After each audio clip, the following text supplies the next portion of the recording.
joined in our studio by former House Speaker Newt Gingrich, who has just authored a new book called Ronald Reagan, Rendezvous with Destiny. It's a rather unique photographic collection honoring America's 40th president. Welcome back to Newsmax TV, Mr. Speaker. Good to be back with you. In the book, you explore Ronald Reagan's legacy. Why is this book so important today?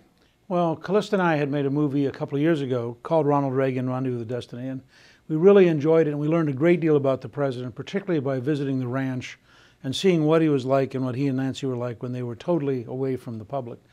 And as we approached his 100th birthday, Callista said to me about a year and a half ago, you know, this really ought to be honored by a special, unique book. And so we put together both clips that we had, pictures from the Reagan Library, including some pictures I'm in as a very young congressman, meeting with him on a variety of things, or traveling on Air Force One with him. And then pictures from having the making of the movie and where we went and why we went. And I think it becomes a kind of unique introduction, both for folks who lived through that period, who look back on these fondly, but also, for example, for grandparents to give to their grandchildren to say, you know, here's a historic figure. This is what he did to defeat the Soviet Empire. This is what it's like to have a great leader. And we're very proud of Ronald Reagan as a photo book. Wisconsin Governor Scott Walker is mounting a Reagan-esque fight against public employee unions, a battle you say is, quote, one of the most important struggles in modern America. What exactly do you mean by that? Well, President Franklin Delano Roosevelt, one of the leading liberal Democrats of the 20th century, had always said there should not be government employee unions because it's inherently contradictory to be a public servant and to negotiate against the public. And I think that what you're seeing is the culmination of that. The real problem with union organization in the end isn't money, it's work rules. It's the inability, for example, in schools to have merit pay so that people who do better get a reward. It's the difficulty of getting rid of somebody who isn't doing a good job. In some cases, as Governor Mitch Daniel has pointed out in Indiana, they had rules that were so goofy that to move a Xerox machine, you had to get permission from the union local. Stuff like that. So I think what Scott Walker, when he was the county executive in Milwaukee County, the biggest local government in the state of Wisconsin, he served 3 terms, the only Republican ever elected. And in the process, I think he came to realize that until you got to a situation where you did not have to negotiate with union leadership every time you wanted more efficiency, more productivity, more improvements, you wouldn't be able to deal with the budget crisis we're in. And that's why he has really drawn a line in the sand. This is not a surprise. He campaigned on this. The Republicans won the governorship, 60% of the state legislature on this issue. And so the people of Wisconsin have made a decision. It's the demonstrators who are frankly being anti-democratic and anti-popular government. 71% of Wisconsin voters actually approve of the budget. That's exactly right. Okay, now, threats of violence. What do you think of the dirty tricks against Governor Walker, especially somebody who called up the other day and pretending to be billionaire David Kotzen taped the call? Well, it strikes me that it tells you how underhanded and how desperate the opponents of change are, that they will do virtually anything, no matter how underhanded. I think it's not just a prank. I think that, in fact, there are pretty strong rules about it's a version of fraud, to call and claim you're somebody else and then to tape a call without the permission of the person you're talking to. Is this sanctioned by the union, do you think? No, I think this is probably just a random left-winger trying to cause trouble. I think you shouldn't underestimate, you don't have to have a conspiracy to have a general movement that collectively believe they're defending, these are reactionaries defending the old order. And some of them are ideological, some of them are interest group, some of them are partisan, but they collectively represent the new reactionaries who are opposing change. President Obama just announced he would not defend the defense of marriage law before the courts. He says it's unconstitutional, the act is. What do you say to that? Well, first of all, he campaigned in favor of it. I think, let's be clear, he is breaking his word to the American people. Second, he swore an oath on the Bible to become president, that he would uphold the Constitution and enforce the laws of the United States. He's not a one-person Supreme Court. The idea that we now have the rule of Obama instead of the rule of law should frighten everybody. Imagine that Governor Palin had become president. Imagine that she had announced that Roe versus Wade in her judgment was unconstitutional. And therefore the United States government would no longer protect anyone's right to have an abortion because she personally had decided it should be changed. The news media would have gone crazy. The New York Times would have demanded her impeachment.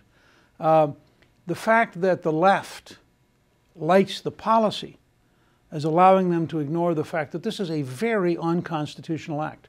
I believe the House Republicans next week should pass a resolution instructing the president to enforce the law and to obey his own constitutional oath, which he took on taking office. What if he doesn't? And should say, if he fails to do so, that they will zero out the office of Attorney General and take such other steps as are necessary until the president agrees to do his job. His job is to enforce the rule of law. And for us to start replacing the rule of law with the rule of Obama is a very dangerous precedent. Is what he's doing impeachable in your view? I think that's something you get to much later, but I think clearly it is a dereliction of duty, clearly it is a violation of his constitutional oath, and clearly it is something which cannot be allowed to stand. Okay.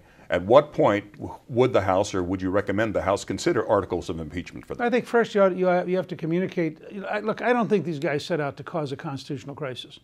I think they set out to pay off their allies in the gay community and to do something that they thought was clever. I think that they didn't understand the implication that having a president personally suspend a law is clearly unconstitutional. I mean, this is an impossible So what's the precedent. remedy? What's the remedy for something? The first remedy is for the Congress to confront him, and for the Congress to say the president has to enforce his own oath, and for the country to get educated about this idea that if you go back and you watch him putting his hand on the Bible, swearing that he will, in fact, defend the Constitution and enforce the laws. Okay. You also have Obama continuing to implement Obamacare, which has been ruled unconstitutional, the entire law. What about that? Well, I'm strongly with Congressman Steve King. I think they should have a vote on cutting off all funding. The House has already passed repeal of Obamacare. I think with the judge who has ruled that the entire bill is unconstitutional, there are solid grounds for the House to cut off all funding for implementation. Again, I think they also should simply eliminate all the extra bureaucracy that the Obama administration has asked for, whether it's the additional 1,200 IRS agents or it's a tripling of the public relations budget at Health and Human Services so that we use our own tax money to brainwash us into doing what Obama wants. I think the House should be very aggressive in defunding Obamacare until we get to a point where we can repeal all of it. Is implementing an unconstitutional law possibly impeachable? Well, I think not if the Congress pays for it. I mean, that's why cutting off the funding changes the whole equation. Once you cut off the funding, it would be illegal to implement that. This goes back to what happened with Reagan on the Contras in Nicaragua. I mean, when the Congress cuts off the funding, which is a legitimate part of our constitutional process, whether it's liberals doing it or conservatives doing it, the president has an obligation to respect the Congress's right to decide whether or not to spend money, and that's central to the balance of power the Founding Fathers created. So if he continues to implement the law after funding is cut off, then you'd have a real crisis, because then, frankly, but remember, he would then be asking all of his appointees to break the law, to commit a felony. I mean, to spend money that the Congress hasn't appropriated, means they're personally liable to pay it back. Now, I don't think Secretary Sebelius is going to start spending money that she could be liable for personally repaying. So I think these kind of fights best occur one step at a time. And you don't leap ahead to the end of the game. You try to figure out what's the logical next step.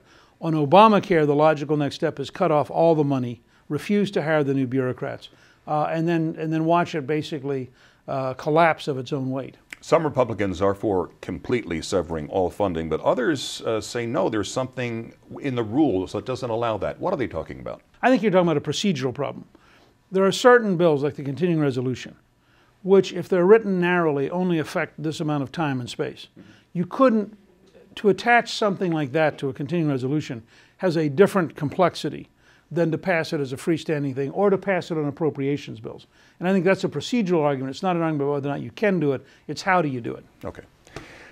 The federal government current CR, continuing resolution, expires on March 4th, and there's concern about a possible government shutdown. You, of course, were House Speaker when the government had a crisis in 1995. The Republicans bore the brunt of it. Now, if you were Speaker right now, what would you advise your caucus to do, or what would you advise Speaker Boehner to do about this? Well, first of all, I've never understood the news media's passion for saying we bore the brunt of it.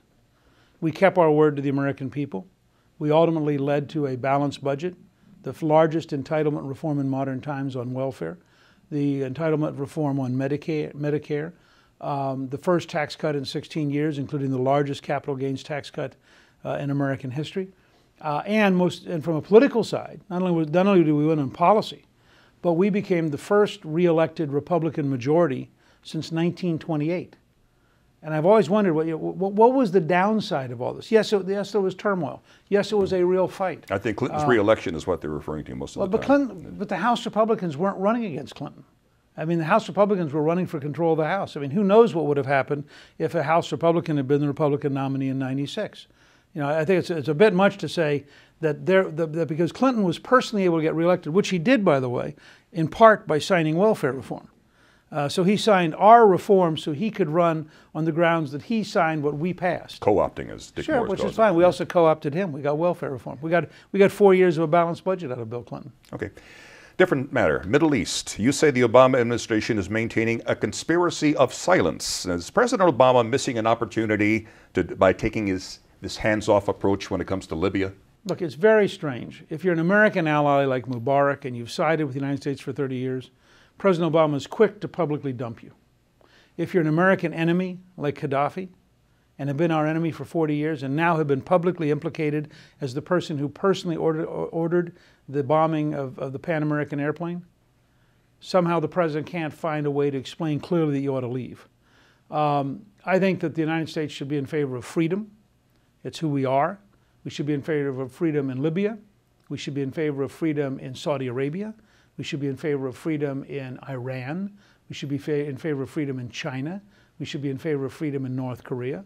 And that doesn't mean we have to be hostile, but we have to say over and over again, you know, we actually believe every human's endowed by their creator.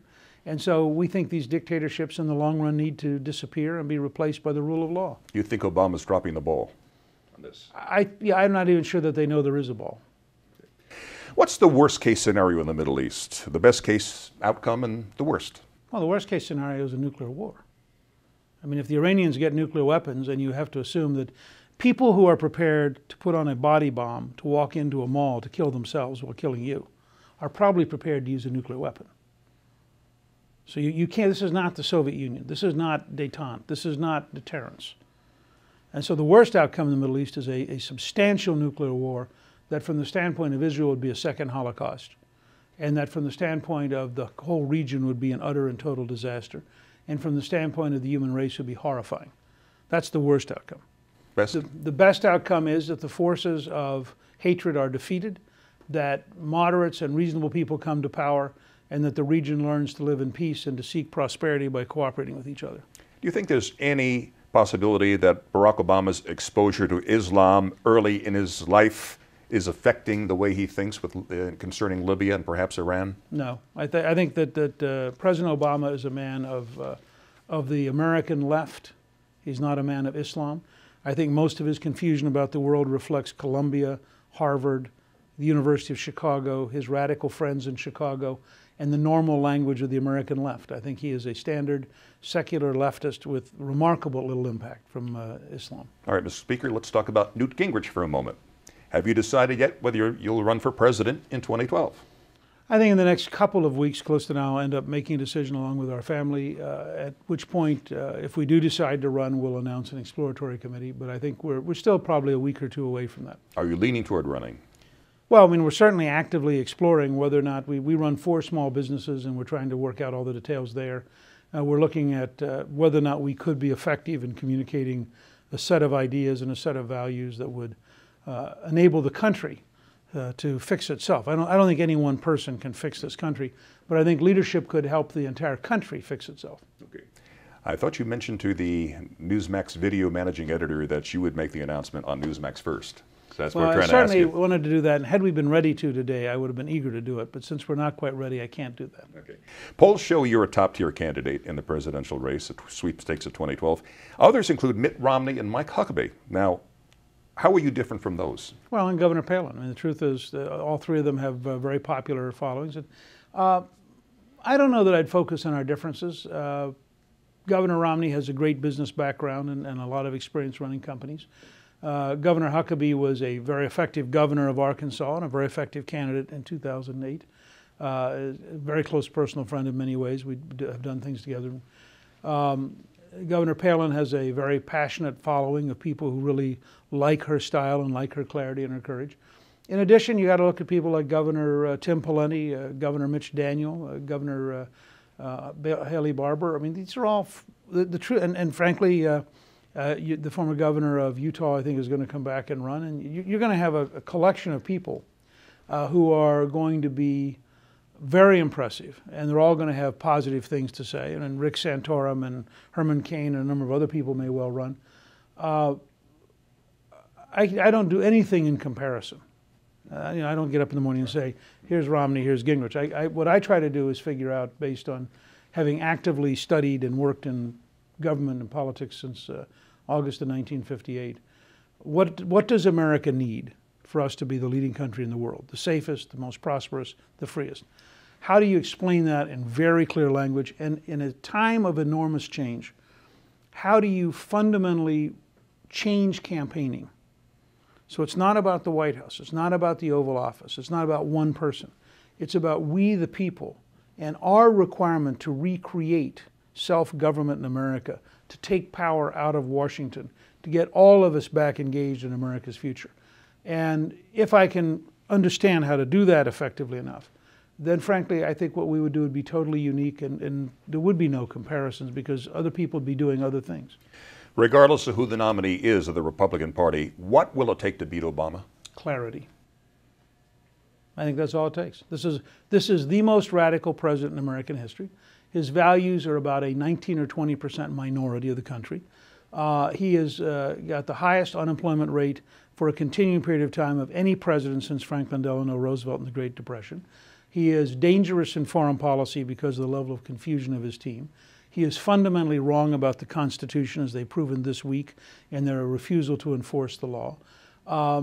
You just go through area after area. I think what you need is a candidate on the Republican side who can reach out to moderates, frankly to Democrats. When you have 45% African-American teenage unemployment, the Republican candidate ought to be in every black neighborhood in America, simply saying we can do better than this. When you have an absolute failure to understand the need to get power out of Washington, when you have a president who encourages gangs in Madison and encourages demonstrations as though he were a community activist, I think you should be able to draw a very clear choice. And whoever the Republican nominee is, their first goal should be calmly, pleasantly, happily, offering the American people a dramatically better future starting the day after the election, just as Reagan did with Jimmy Carter in 1980. Reagan didn't campaign negatively. He campaigned happily. He used to say, you know, if your brother-in-law loses his job, it's called a recession. If you lose your job, it's called a depression. If Jimmy Carter loses his job, it's called a recovery. And I think we ought to have the same happy attitude. We're at the edge of a generation of breakout where America will be the most prosperous, the most successful, the safest, and the freest country in the world. We just have to get rid of the people who don't get it. Again, the name of the book, Ronald Reagan, Rendezvous with Destiny, available now at Amazon.com and fine bookstores everywhere. Mr. House Speaker Newt Gingrich, thank you so much for joining us. Good to be with you. And thank you for watching Newsmax TV.